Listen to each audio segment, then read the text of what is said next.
they always said I'm wrong, but what they doing today? I think they want me gone, but I ain't going away. They told me I was wrong, but look at my ass today. Da da da da da da da da da da da.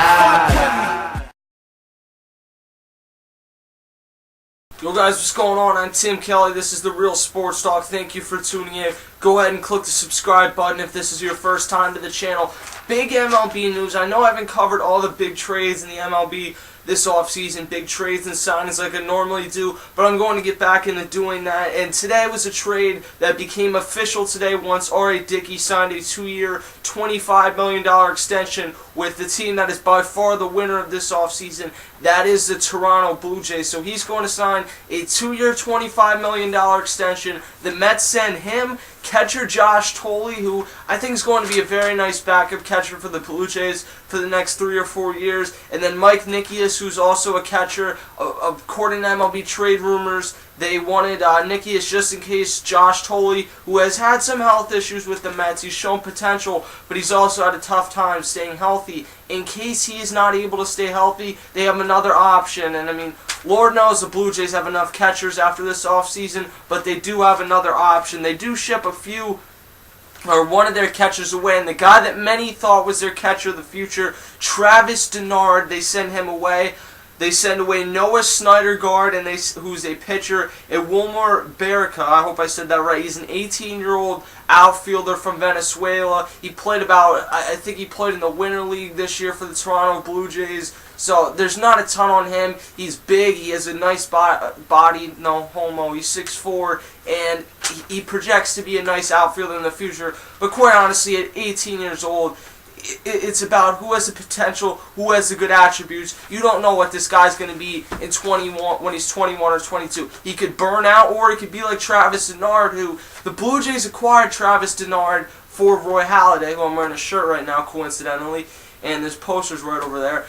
They acquired him for Roy Halladay. He was in he's a single-A prospect. Now he's gotten even better as he's progressed up through the minor leagues, which is why I say the Toronto Blue Jays lost this trade. They get Dickey, and that's a nice piece. And the bottom line is that they've put themselves in a position to be a World Series contender next year. Now, we know that they're in a tough division, and it's entirely possible that they do not make the playoffs. Certainly possible.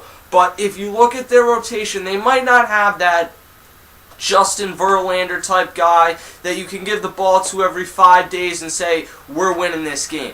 But they have some damn good starters at the front of that rotation. They have Dickey now, Josh Johnson, who, when he's healthy, is a top 10 pitcher in the MLB. They have Mark Burley, Brandon Morrow. They have a very good rotation in Toronto right now.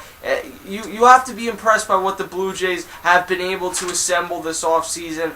Alex Anthopoulos, look, I understand that he overpaid here, but from a Blue Jays perspective, the Blue Jays haven't been relevant in years now. I mean, really, they haven't gone to the playoffs in over 10 years, I believe. It's time for them to turn things around and to win in the American League. You can't sit there, or especially in the American League East, you can't sit there and wait for prospects to develop. You need to go out and make the big splashes, because that's traditionally what the Red Sox and Yankees are doing. The Rays continue to just bring in young talent. The Orioles made the playoffs last year. You can't just sit back there and wait while everyone else in the division goes ahead and makes the playoffs besides you. That being said, though, the Mets won this trade, and they won this trade big. Travis Denard is going to be an all-star catcher, I believe. You got Noah Syndergaard, who I think is a 2 or 3 starter for the next 5 or 6 years. I mean, I don't anticipate either of them will begin the season on the Mets MLB roster. Denard has a chance. I mean, in all likelihood, you'll see him this season. I just don't think he'll begin the season. And then Barrica, who knows what he becomes, but he has a lot of potential. He has good attributes. Who knows what he becomes. I think that both sides come out as winners here, because the Blue Jays get a piece that helps. You went out, you got Jose Reyes, you got Mark Burley, you got Josh Johnson, and you also have Ricky Romero in that rotation, who you're hoping on a bounce-back season this year.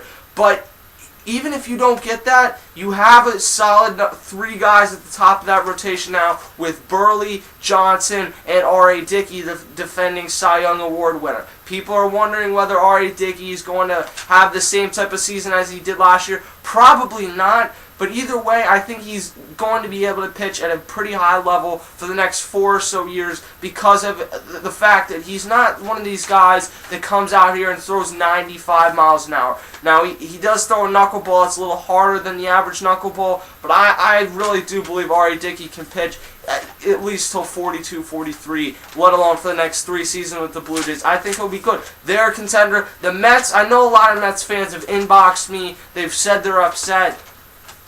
You weren't winning the championship with R.A. Dickey. You know, it was a nice piece to have there, but you now have 2 guys that are going to help be the cornerstones of your franchise for years to come. You locked up David Wright this offseason. You got a solid backstop. You've put yourself with Snyder Guard, Dylan G, Matt Harvey. You still have Yohan Santana for a few years in position to have a very good rotation. The Mets won this trade, I think, player-wise. Both teams, in my mind, come out as winners. If I had to pick one team as a winner, I'd say the Mets are. Mets fans, you're not going to be regretting this trade in 5 years. Let me put it to you that way. I'm Tim. This is Real Sports Talk. Subscribe, share this, whatever. See you guys later. Just a little bit around the corner from fear.